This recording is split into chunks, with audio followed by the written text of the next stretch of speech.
En sous-vêtements, pour attirer l'attention, malgré l'annonce d'une loi spéciale qui prévoit jusqu'à 95 000 € d'amende pour les organisateurs de piquets de grève, les étudiants affichent toujours leur mobilisation au centre-ville de Montréal. 3 mois après le début du mouvement contre la hausse des droits universitaires, 82% de plus sur 7 ans, ce qui porterait l'année à 4 000 $, un peu plus de 3 000 €.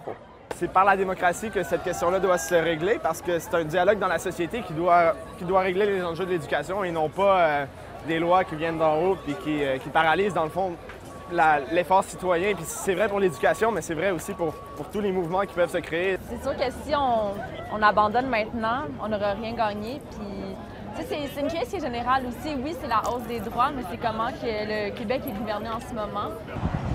Radicalisation aussi du gouvernement qui punit d'amendes très sévères les piquets de grève aux abords des salles de cours.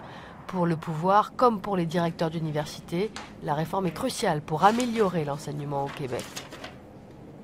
C'est au Québec où l'on retrouve les droits de scolarité les moins élevés et c'est également au Québec où on retrouve le programme de prêts et bourses le plus généreux. Et ce n'est pas nous qui le disons, c'est un organisme canadien qui le décrit comme tel. Pour les leaders étudiants, la loi spéciale n'est que la dernière illustration du mépris du gouvernement libéral envers la jeunesse de la province.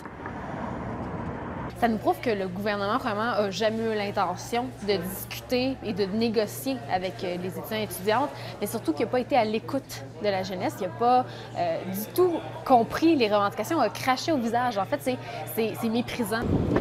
Autre annonce du gouvernement pour limiter l'effet de la grève, les cours seront suspendus jusqu'au mois d'août dans les universités touchées par le mouvement.